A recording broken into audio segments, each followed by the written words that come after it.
Hi, welcome to my political show, Kavindu Political Times. Today on the show, we're going to talk about the anniversary of January 6th, the day which democracy was tested in the USA. So stay with me and enjoy the show and hit the like button and subscribe to my show. So now let's get started. January 6th was a very sad day because the United States of America, they stood for democracy and freedom. The peaceful transition of power which the USA is known for, but on the January 6th, couple of idiots from the Trump campaign and mobsters and rioters tried to destroy that process. And that kind of proves how fragile democracy is. Donald Trump not once even tried to stop the violence. He said, my loving supporters. If you love your supporters when they breach the Capitol, it proves you how much of a national traitor you are.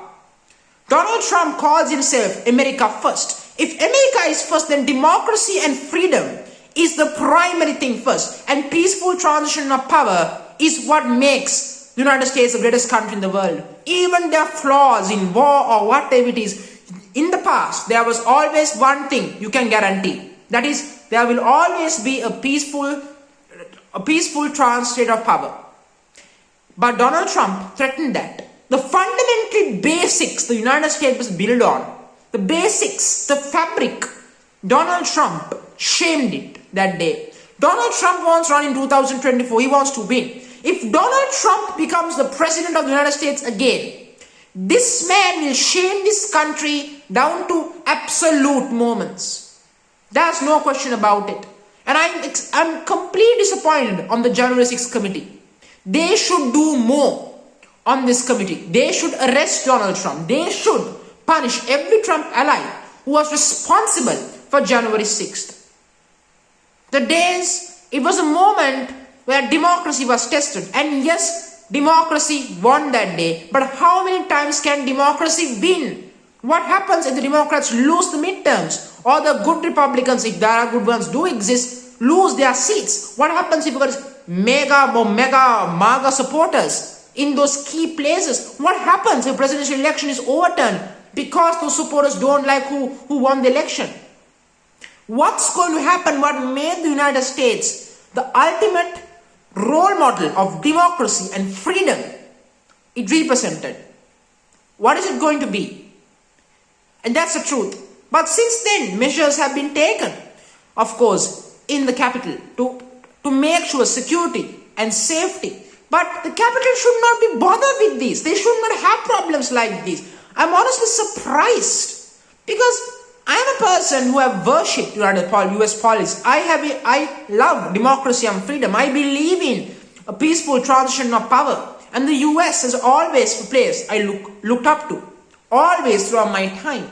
I always felt that a presidential candidate from the US might be sometimes wrong, always wrong, not honest like every politician, but at least they did their job. At least they agreed for a peaceful transition of power. But Donald Trump has disgusted me, believing. Donald Trump is such a disgusting human being at all. He's such a disgusting human being that he should not be allowed to be anywhere near the White House. He shouldn't be. I believe he should be banned from ever running from elections. And I believe he should be prosecuted and charged from court for his actions he has done in the world of business. And especially New York should charge him. But unfortunately, the law won't punish him. He's rich. He's a former president. Obviously, they won't charge him. And that's a sadness. This is the problem with the American dream. Sometimes the American dream is for one person. Once you made your way up, you are safe from everything else. And the American dream should not go that way. The Democrats now have the moment to make things work. They have to make sure that another January 6th will not happen again. Because the world needs a stable, peaceful United States. Otherwise, there will be World War III. There will be civil war. And there will be racism across the United States. Racism. The black man being blamed for everything. Segregation. There will be voting suppression. There will be many things happening. The US will be behind in technology against China. China behind in climate change. There is a tremendous amount of responsibility for the Democrats to make things happen, and they have to.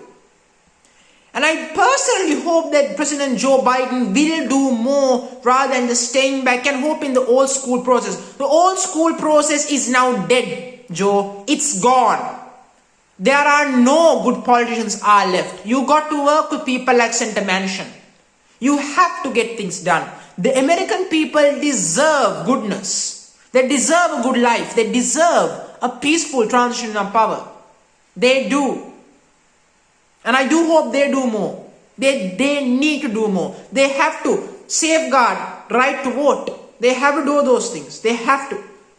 Otherwise, your vote is your ultimate freedom. Because when you vote, you choose your leaders. If you don't have the power for that anymore, or if you're sabotaged, well, what's the point of being the United States at this point? What's the point? And if the US want to prove that democracy is better than a dictatorship, they have to prove that they can overcome this Trump storm, which is a storm full of bullshit and lies and corruption and complete total horseshit. They have to beat this storm. Let's see what happens in the future, people. Let's see.